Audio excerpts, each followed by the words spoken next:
இந்த வீடியோ பார்த்துட்டு இருக்கிற எல்லாருக்கும் என்னோட பணிவான வணக்கங்கள். 2 நாளைக்கு முன்னாடி விடுதலை சிறுத்தைகள் கட்சியிலேருந்து சங்க தமிழன் அண்ணா எனக்காக அறக்கழகம் யூடியூப் சேனலில் பேசிகிட்டு இருந்தாங்க. நான் அதை கொஞ்சம் தாமதமாக தான் பார்த்தேன். நான் அன்றைக்கெல்லாம் போலீஸ் இன்ட்ராகேஷன்லாம் போயிட்டு இருந்தது. உடனே அண்ணனுக்கு ரொம்ப நன்றி சொல்லணும்னு நினச்சேன். ஸோ இந்த வீடியோ வாயிலாக அண்ணனுக்கு ரொம்ப நன்றி சொல்லிக்கிறேன். விடுதலை சிறுத்தைகள் கட்சியோட சப்போர்ட் நிச்சயமாக விஜயலட்சுமிக்கு இருக்கும் அப்படின்னு அண்ணன் சொன்னாங்க. ரொம்ப பெரிய வார்த்தை. அண்ணன் மேலே எனக்கு ரொம்ப ரொம்ப ரொம்ப மரியாதை. திருமாவளவன் அண்ணன் மேலே அதே அளவுக்கு உங்கள் மேலேயும் எனக்கு ரொம்ப ரொம்ப ரொம்ப மதிப்பு அந்த வீடியோ பார்த்து வந்துச்சு. இப்போ கொஞ்சம் என்னோட ஆதங்கத்தை ஒரு தங்கச்சியாக அவங்கக்கிட்ட நான் ஷேர் பண்ணிக்கணும்னு நினச்சேன்.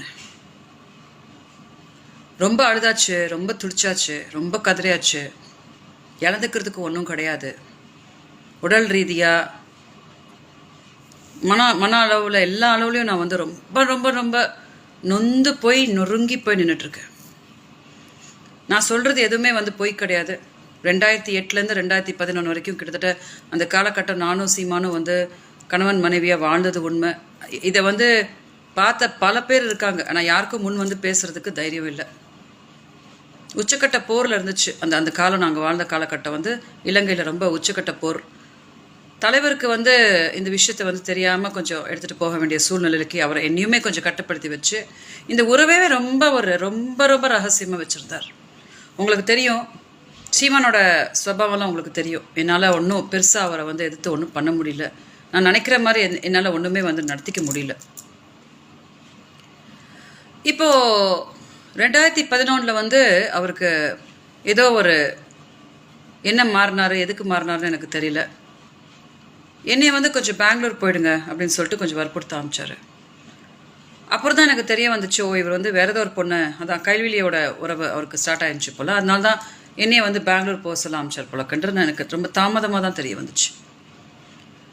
தமிழ் பொண்ணு நான் எதுக்கு தமிழ்நாட்டிலேருந்து போகணும் அப்படின்றதுக்காக தான் அவரோட ஆட்கள்லாம் கொடுத்த அந்த த்ரெட்டுக்கு தான் நான் போய் கமிஷன் ஆஃபீஸில் போய் முதல்ல நான் ஒரு வழக்கு கொடுத்தேன். உங்களுக்கு தெரிஞ்சிருக்கோன்னே அம்மா ஜெயலலிதா அவர்கள் காலில் விழுந்து கொஞ்சம் அம்மாவை கொஞ்சம் சமாதானப்படுத்திட்டு, இந்த பக்கம் என்கிட்டையும் என் குடும்பத்துக்கிட்டையும் பேசிட்டு, கவலைப்படாதீங்க, கல்யாணம் தானே பண்ணணும், எல்லாருக்கும் தெரிகிற மாதிரி ஒரு கல்யாணம் பண்ணி பொண்டாட்டின்னு காட்டணும், அவ்வளோதானே, அதை நான் பண்ணுறேன் அவ்வளோதானே அப்படின்னு சொல்லிட்டு எங்களையும் ஒரு பக்கம் கன்வின்ஸ் பண்ணிவிட்டு எல்லாத்தையும் தனக்கு சாதகமாக பண்ணிவிட்டு அப்புறம் வெளியில் மீடியா கிட்ட அவங்க எனக்கு யாருன்னே தெரியாது, அவங்க ஜஸ்ட்டு காசுக்காக பண்ணுவாங்க. யார்?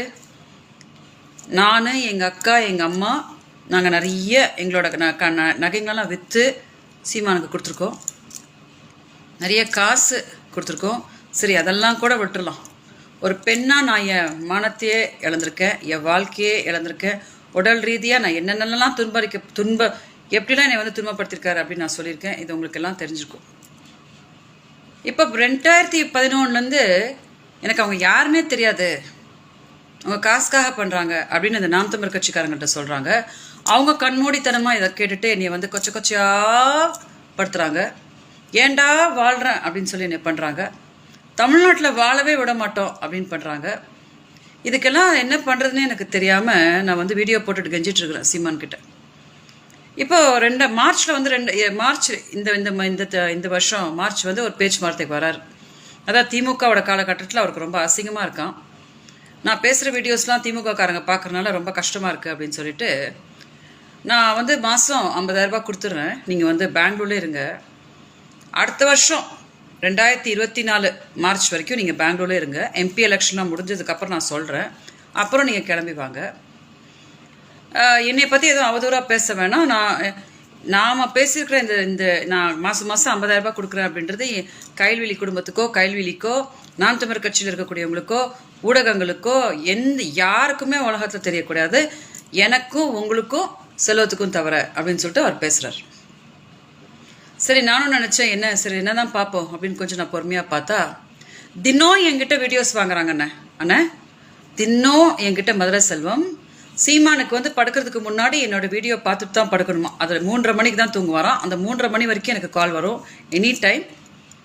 எப்படி இருக்கீங்க மாமா, உங்கள் பாப்பா எப்படி இருக்குது, நீங்கள் சாப்பிட்டீங்களா, தூங்குனீங்களா, உடம்பை பார்த்துக்கோங்கன்னு தினம் வீடியோஸு என்கிட்ட வாங்குறாங்களா. சீமான் அந்த பக்கம் ஏதாவது எனக்கு கொடுக்கணும்ல, அது வரமாட்டேங்குது.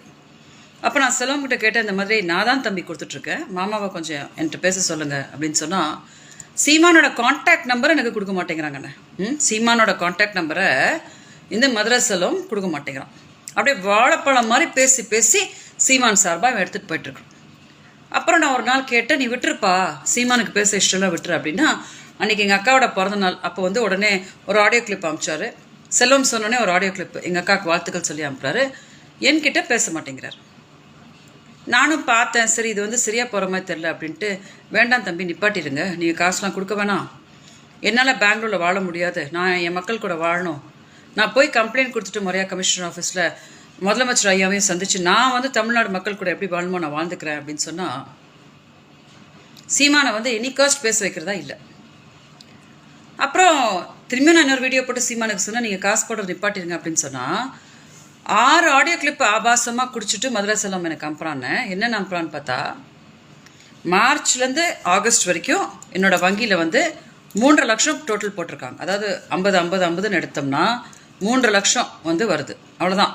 பக்கா டாக்குமெண்ட்ஸோட ஸ்டேட்மெண்ட் அக்கௌண்ட் பேங்க் ஸ்டேட்மெண்ட்டோட இருக்குது. இவன் சொல்கிறான், நான் உங்கள் கையில் 1 கோடி கொடுத்துருக்கேன், அந்த கோடியை முதல்ல எடுத்து வைங்க அப்படின்றான். எனக்கு ரொம்ப அதிர்ச்சியாகி போச்சு. ஏன்னா நாங்கள் தான் வந்து நிறைய காசு இழந்திருக்கோம், எல்லாம் இழந்து 3 லட்சம் கொடுத்துட்டு இவன் என்ன 1 கோடின்னு சொல்கிறான் அப்படின்னு சீமான்ட்ட கெஞ்சுறேன். சீமான் பேசவே மாட்டேங்கிறான். அப்போ இவங்க 2 பேரும் சேர்ந்து இந்த மாதிரி ஒரு கேம் ஆடிட்டுருக்காங்க. தமிழ்நாட்டுக்குள்ளே என்னை வர விட மாட்டேங்கிறாங்க. இப்போ எங்கள் அக்கா நீங்கள் பார்த்தீங்கன்னா இருக்க பேரலிசிஸ் கண்டிஷனுக்கு 10 மணி நேரம் அவங்கள வந்து காரில் ஜர்னி பண்ணி கூட்டிகிட்டு வந்து அவங்கள ஒரு பக்கம் வச்சு கமிஷன் ஆஃபீஸ் போய் இவங்க 2 பேர் மேலேயும் வந்து வழக்கு கொடுத்து 3.5 லட்சம் கொடுத்துட்டு அவங்களாவே வந்தாங்க, 3 லட்சம் கொடுத்தாங்க. அப்புறம் எப்படி 1 கோடி அப்படின்னு கேட்டால், நீங்கள் வந்து ப்ரெஸ் மீட்டில் பார்த்துருப்பீங்க அண்ணன், சங்க தமிழுங்க அண்ணன், இங்கே வலிக்குது, கேவலம்ன்றாரு, விழுந்து சிரிக்கிறாரு. அவன் என்ன மதர் தெரேசாவான்றாரு. அவருக்கு எதுவும் பைத்தியங்கீத்தையும் பிடிச்சிச்சான்னு எனக்கு ரொம்ப பயமாகி தான் இந்த வீடியோ போடுறேன். அவருக்கு எதுவும் பைத்தியங்கீத்தையும் பிடிச்சி, அவருக்கு பைத்தியம் பிடிச்சிச்சுன்னு தெரியாமல் எதுவும் நாம் தமிழ் கட்சிக்காரங்க சுற்றிட்டு இருக்காங்களா எனக்கு ஒன்றுமே தெரில. ஏன் மேலே போய் வழக்கு கொடுத்துட்ருக்குறாங்களாம். இப்படி ஒரு பேச்சுவார்த்தை வந்து சீமான் செல்வம் வச்சு பண்ணியிருக்கிறதே நாம் தமிழ் கட்சிக்கு தெரியல. அதனால் நான் என்ன கேட்டுக்கிறேன், நான் ரொம்ப டார்ச்சராக இருக்கேன் சீமானோட கட்சியும். ஒரு பக்கம் கம்ப்ளைண்ட் கொடுத்துருக்கேன், ஒரு பக்கம் காவல்துறை அவங்க வேலையை பண்ணிகிட்டு இருக்காங்க. திமுக நிச்சயமாக திமுக முதலமைச்சர் ஸ்டாலின் சார் வந்து டெஃபினட்டாக எனக்கு கண்டிப்பாக நியாயம் வாங்கி கொடுப்பார் நம்பிக்கை இருக்குது. இது எல்லாத்துக்கும் நடுமத்தில் தயவு செஞ்சு அண்ணன்கிட்ட சொல்லுங்கள், அந்த பொண்ணு ரொம்ப ரொம்ப நொந்து போயிருக்குது, சாக கூட போயிருக்குதான் பாவம், அந்த அளவுக்கு நொந்து போய் கிடக்குதான், வாழ விட மாட்டேங்கிறான் அந்த பொண்ணை தமிழ்நாட்டுக்குள்ளே. அக்காவும் தங்கச்சியும் அவங்க அக்காவும் ரொம்ப உடம்பு சரியாமல் இருக்காங்களாம். இந்த பொண்ணு பாவம். இன்னைக்கு வீடியோவில் நான் உங்கள்கிட்ட தான் கேட்குறேன்னு, அண்ணன்ட்ட தயவு செஞ்சு சொல்லுங்கள். சுயம் விளம்பரம் தேடிட்டு வந்து இந்த இஷ்யூவை ரொம்ப பண்ணிகிட்ருக்காரான்னு எனக்கு தெரில. டார்ச்சர் பண்ணுறாரு அண்ணன். நான் அதாவது பண்ணி செத்து போயிடணுன்ற மாதிரி என்ன பண்ணுறாரு. இப்போது நான் வந்து நீ என்ன பண்ணிகிட்ருக்கிறேன்னு கேட்டால் எல்லாத்தையும் ஏன் மேலே திருப்பி விட்டுட்டு போய் நான் அங்கே கம்ப்ளைண்ட் கொடுப்பேன், இங்கே கம்ப்ளைண்ட் கொடுப்பேன்னு போட்டு டார்ச்சர் பண்ணுறாரு. எந்த பொண்ணு வாழ மாட்டான்னு, நிச்சயமாக எந்த பொண்ணும் இந்த மாதிரி சூழலில் வாழ மாட்டா. கடைசி நம்பிக்கையை நான் வந்து தமிழ்நாடு மக்களை அவங்களெல்லாம் நம்பி வந்திருக்கேன்.